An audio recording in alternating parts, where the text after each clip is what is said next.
Hey folks, this is ShadowBlazer3000 here, also known as Alex, and also known as the shadow half of Draken Shadow, our Let's Play channel. Plug!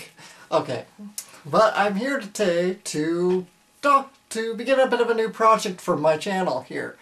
As you know, I'm a huge anime fan, so I figured, well, what a more interesting way to share my fandom with everybody, assuming you all wanted to share it with me, I don't know, than to actually take you through my entire collection. Because, you know, there's a lot of reviewers and anime critics out there on the net. There's vloggers all over YouTube. There's blogs all over the net. There's professional columnist critics at, like, Anime News Network. And there's the user-submitted critics from, like, My Anime List or AnyDB or any fan submission site. Well, so I thought I'd do sort of the same thing with me, but I'm going to do something just a bit different. I'm not going to just pick a random show, I'm not going to pick the latest show necessarily, but rather I'm going to take you through my anime collection, and I'm going to share with you some of the shows that I enjoy watching and some of the shows that I own. Now, of course, because this is my collection, you can expect that mostly it's going to be pretty much positive reviews. I mean, generally, if you're going to buy an expensive show, it's not going to be something you don't like, so don't expect this like an angry video game styled review for anime. And again, it's stuff that I own, which you probably don't own, but hey, I'm checking it, I'm watching this stuff, maybe you'll watch it too, maybe you already have watched it. So, and to shake things up and to be a little different, I'm not going to be like a lot of other critics where I apply an arbitrary score or anything to it. I'm just going to give you all my thoughts and feelings about it. Maybe even some new insights into the show, that if I can give you any. Well, that's pretty much how this is going to play out. So without any further hesitation, let's get started. But what shall we start with? Gotta take you to my collection first. Let's go to the shelf. Aha! What a better way to welcome spring in than with Cardcaptor Sakura. Cardcaptor Sakura, the 1998 anime from NHK and Madhouse Studios, based on the manga by Clamp.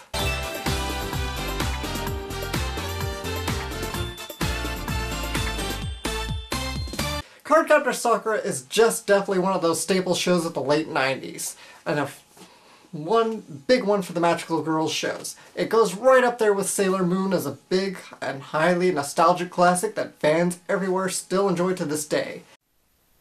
Today's viewers might recognize these characters from the hit manga and anime series Tsubasa Chronicle and or XXX Holic, Clamp's alternative universe take on the characters. But before the epic quest of finding feathers of Tsubasa or the mystery and oddness of Holic, this show captured plenty of its own fans in its own day, no pun intended. Lasting an impressive 70 episodes and 3 movies, it broadcasted over 2 years. That's longer than the first season of Sailor Moon, which was only 46 episodes. But of course this isn't a versus video, so that's enough of that. It also saw 2 major releases in the US, and I'll talk about that in depth. Now I guess it's inevitable that the 2 series will draw plenty of comparison, and maybe even a bit of a rivalry among fans of each show. After all, these are 2 heavy hitters in their medium, but the point is to of course talk about Cardcaptor Sakura, and not Sailor Moon. So how does this old-timey series hold up after 15 years? Well, let's take a look. The plot of Cardcaptor Sakura is a pretty simple one. The episodic adventures of one goofy 10-year-old Sakura Kinomoto and her quest to capture all 52 Clo cards after accidentally releasing them and maintaining a reasonably normal life with her friends and family in the process. The series can be broken down into 2 major story arcs. The first arc follows Sakura's quest to obtain all the Clo cards. Now, riding off the heels of Pokemon, you can see why the story would have taken this route of all routes. It also turns out there's also more cards in the anime than there are in the manga. Sakura has the help and guidance of the series' mascot, Kuroberos. He's supposed to be a ferocious beast and the guardian of the cards, but he was caught sleeping on the job and has been reduced to a small plush toy. In the 8th episode, Sakura's new rival, Shaoran, shows up from Hong Kong. Turns out Shaoran too is seeking the power of the cards, and also wanting to catch them all for himself. The two don't exactly hit it off right away, but as the series progresses, they become less hostile towards each other and have to start working together to get the cards. Now with Shaoran in the picture, the cards get split between the two. Some go to him, others go to Sakura. Most of the time it's based on who either sealed it first or discovered it first. The 52 cards also have different types of magic associated with them, such as time, water, earth, fire, just to name a few. In episode 20, Mei Lin Li shows up. She's an exclusive to the anime series and not a manga character. She's Shaoran's cousin and self-proclaimed fiancé who's always fawning over him, and sees Sakura as another rival in the same sense. It turns out she doesn't actually have any magical powers for herself, but she actually has a really good set of fight skills. She doesn't stick around very long, as by the 43rd episode she's put on the bus back to Hong Kong. But not before begrudgingly befriending Sakura in the process. After all the cards are obtained, Sakura and Shaoran must face the final test to prove their worthiness of being card captors. They fight against Yue, another guardian of the Cloud, who also turns out has been inhabiting the body of Yukido, Toya's best friend, and Sakura's and Shaoran's crush. Yeah, you heard me right. There's yaoi teasing in this. Shaoran goes in first, but fails in defeating Yue, and it's left to Sakura to defeat him with all her skills and cards. However, as Sakura knows that Yue is in the body of Yukido, her hesitation nearly costs her, but she's spared and given a second chance by Cloud himself. No longer holding back, Sakura rises to the occasion and triumphs, and is deemed to be the new master of the cards. The third season and the second arc begins with yet another mysterious transfer student to Sakura's school named Ariel. That's Ariel, not Ariel. Another transfer student also shows up, Nakaru, in Toya's class, who always seems to interrupt Toya when he's trying to confront Yukido about his blackouts and feelings of fatigue. But things start getting strange again as it mysteriously starts raining over Tomoeda, but nowhere else. Naturally, Sakura suspects something magical is causing the weather patterns, but she's unable to summon her wand, which became a star key at the end of the second season, not knowing the incantations. But by the end of the episode, Sakura is finally able to find the incantation needed and summon the star wand. As it turns out, Ariel is really a magician and Nakaru is his partner known as Ruby Moon, the counterpart to Yue, along with their own magical creature known as Spinal Sun, or Suppy, the counterpart to Kuro.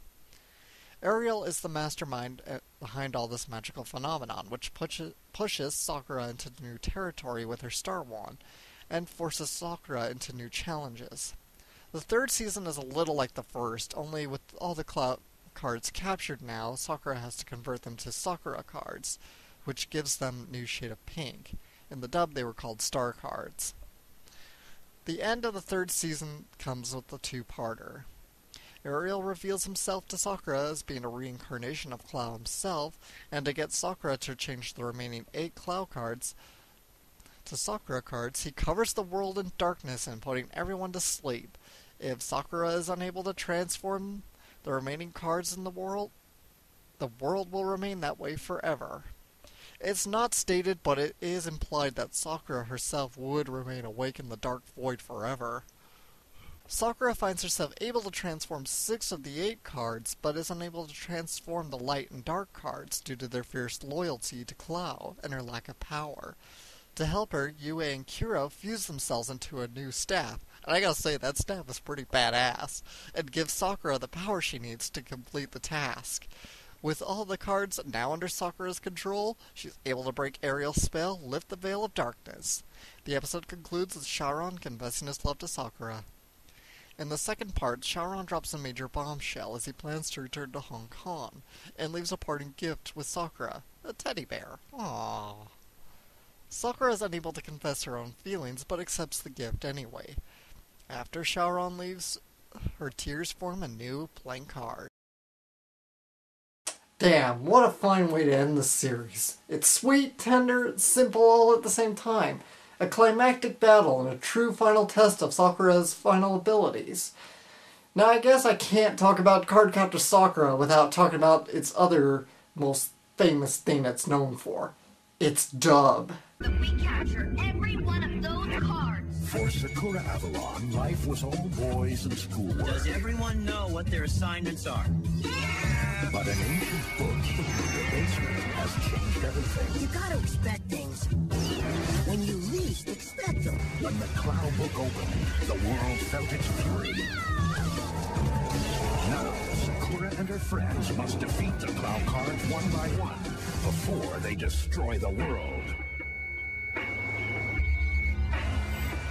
The greatest sorcerer on the planet is a 10-year-old girl, and the only thing scarier than battling the cards is doing her homework. These are the Guardians of Earth. Cardcaptors, Monday, June 4th at 5. It's all in the cards. You are a card captain now. Kids love it. This was licensed and released by Canadian animation company Novelna, and back in the late 90s, anime series that made it on TV were generally geared for younger kids and often edited to fit the more American or Western mindset and tastes, and cut out questionable material. But Novelna really took the show beyond what most others did at this point. Even 4Kids didn't do this crap. So to make the show more appealing to boys, the series was spliced and re-edited together. Episodes were shuffled around to include Shaoran as a major character along with Sakura, and the change in the title just to Cardcaptors. Because of this US and Canadian release started at episode 8. At least I think. It might have actually only been the US. However, most other countries, while featuring the more westernized dub, still followed the original broadcasting order. So why the fuck did we get the short end of the stick? Most subplots were cut down where possible, others omitted altogether, mostly just to make room for advertising. Others were because they might be slightly questionable, such as Rika's infatuation with her teacher. There was also other episodes omitted entirely, such as an episode featuring Sakura alone, or others would just be spliced together just to get Shaoran in. I actually remember one episode which took bits of the episode featuring the sand card and used it as a cold opening to go back to the backstory for Sakura, showing her opening the cloud book for the first time. It was kind of confusing considering the series started off on the 8th episode with everything already done, but I just figured everything was already in the background, so I didn't pay much mind to it. Names were also westernized as well, with the exception of Sakura, but others were inverted, such as Shaoran Lee just becoming Lee Shaoran. Mei Lin's plot was also altered from being Shaoran's fiancé to just becoming cousins. But it's really obvious that that's just not the case, and it didn't work too well given the animation. I don't get why they had to change it to being cousins. I get you would have to drop the fiancé thing, but why couldn't Mei Lin just say she was in love with Shaoran? It's not like childhood crushes are unheard of. Every freaking child in every sitcom ever has done it. The cut and paste edit job has led to a lot of continuity problems and major plot holes. Unnoticeable to those who haven't seen the original, perhaps, but very noticeable to fans. Adding insult to injury, they would often preview cards at the end of every episode. Sort of a Who's That Pokemon type of special, showing brief clips of Sakura's encounters with the cards. And a lot of the times, they never aired these episodes. I actually remember once seeing the illusion clips being shown from episode 6, and I was like, Cool! When is that gonna be on? It wasn't. The dubbing was done by the Canadian company The Ocean Group, which has done their fair share of dubs for other anime such as Dot Hack Roots and The Girl Who Leapt Through Time, and many other series as well, like My Hime, and just anything by Bandai or Geneon when they were too cheap to use Bane Zoom or other California-based actors. In the CCS dub, however, it got pretty bad, pulling out what seemed to be the bottom of the barrel for voice talent for most. Nice move. Thanks a lot. I've gotta tell you, I am not loving this. Wait a minute. Do you mean Carol Barrel? Yeah. You can ride to school with us anytime. I'm going to make a documentary on the life of the 4th grade girl. You may have your guardian beast of the seal, but Lee Shaoran has got me. So it's time to butt out. But there seem to be a few decent actors. Of them, I'd say probably Toya and Yukito, renamed Tori and Julian. Their voices actually fit them well. Ariel, who was renamed Eli, was also among the okay ones, such as Fujitaka, renamed Aiden. Kira's and Yue's voices, their names are kept the same, were also pretty good. Shaoran's voice, I don't know, that was a weird one. It seemed like he changed actors between seasons. Tomoyo, who is renamed Madison, always borderline from okay to downright horrible. She always seemed to be bounced between the sweetheart BFF and Valley Girl. Now granted, when I came into the series, it was through the Novelna release, and at the time it really wasn't that big of a deal to me. So I was only about 12, and most of my anime exposure was limited to shows like Pokemon, Digimon, and Monster Rancher. It was only about reading it online that I really understood how sloppily the show was really handled. Now, let's talk about the characters. This series has a pretty sizable cast of characters, so I'm just going to try and focus on the primary characters, the ones that really matter, not all the extra and side characters that you will meet throughout the series. Our main titular character is, of course, Sakura, our lovable and innocent 10-year-old kid who is suddenly caught up in this magical mayhem. She's a likable kid with plenty of friends and gets along greatly with everyone. Naturally, she's a bit klutzy and tends to sleep late. She also has a huge crush on her brother's best friend, Yukito. I mentioned this earlier. And even tries to gain his affection during one episode, only to be shot down, unfortunately. She's also quite athletic, being a cheerleader in school, and participates in a lot of school activities. Kiro is the mascot character and comic relief of the series, who loves to indulge in sweets and video games while Sakura is at school. He also serves as the mentor to Sakura in her card-capturing journeys, and overall looks out for her. He's pretty hilarious. Toya is Sakura's older brother, and often picks on her, calling her names like Bozo, or in the English dub he called her Squirt. But in spite of this teasing, he's obviously very protective of Sakura and tends to keep an eye on her. One of my favorite parts is actually when Shaoran is first hassling Sakura, and he leaps into action. Look at him, he looks like he's ready to beat the shit out of him. He's also quite aware of Sakura's magical powers, especially during the 2 episodes where Sakura's mirror image is running around, thanks to the mirror card. I mentioned earlier, Toya is also aware of Yukito's own secrets, but never really gets the chance to tell him. And he can see the spirits of the dead, which is how Sakura ends up with her fear of ghosts. Toya is also seen throughout the series switching jobs extremely often. Every episode he seems to have a new job. It's not really explained why. It could be just a joke, it could be that he likes to earn money to help his family out, or he does it as a means to keep his eyes on Sakura. I don't know. This actually gets kind of lampshaded in the Tsubasa universe, as Toya and Yukito show up frequently in various dimensions in different jobs. Tomoyo. She is Sakura's BFF, and all around the sweet, kind, gentle girl, with a flair for music and singing, which actually becomes the focus of 2 episodes and 2 cards, the song and voice. She's also very wealthy, her mother being a rich executive of a big toy company, so she manages to get her hands on some of the latest and greatest products, such as these nifty cell phones that she uses to keep in contact with Sakura. One thing Tomoyo also loves to do is dress Sakura up in ridiculously elaborate costumes for her many adventures in the series and film her. And this is where Clamp really emulates the trope costume porn. As for Shaoran and Meilin, there's really not much more to say that hasn't been said already. They start as rivals to Sakura and gradually become more friendly toward her, and of course, like I said, Shaoran confesses that he's in love with her. Now, there's probably more characters that I'm leaving out here that I haven't talked about, such as Yukito, or Ariel, or Ruby, or Spinal. But, you know, I think I covered pretty much the real key characters, considering most of the others are just vessels for something else. Now, Cardcaptor Sakura did actually get the uncut release from Geneon a few years after its short-lived American TV run. It's the set I'm actually holding right here. And I personally also own a few of the singles still on DVD from Season 1. But unfortunately, since Geneon's demise from the R1 market, DVDs have become hard to find and very expensive. Full series can run you several $100s, enough to buy a TV or pay off a car. Single volumes unfortunately aren't much better either in the price department. They can go anywhere from $10 to $40, and that's used. And unfortunately, cheaper imports tend to be Chinese imports. Torrents, they do exist, but they rarely seem to have the seeds I need to download. So yeah, piracy's also out of the option there. And unfortunately, because magical girl shows aren't that popular here in the West, there's very little incentive to license rescue this from up by other companies.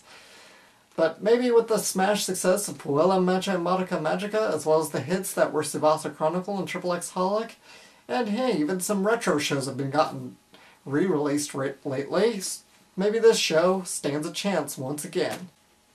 Well, in conclusion, Cardcaptor Sakura. It's a classic show, and it's still a classic today. It holds a great nostalgic place in my own heart. I grew up with the show, and I still love it today. It's cheesy, it's fun, and it's just sweet at the same time. And it's pretty good for young kids, too.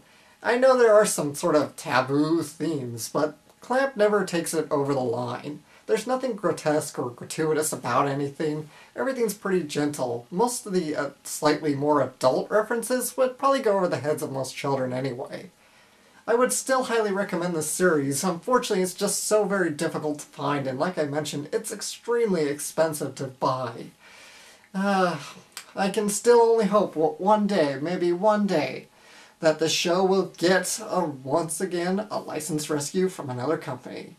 Whether it's Funimation, whether it's Sentai Filmworks, whether they make a new dub, whether they only release it subtitled again. Whatever you do, please do it someday. Well, this has been a ShadowBlazer3000 production. Until next time, see you later.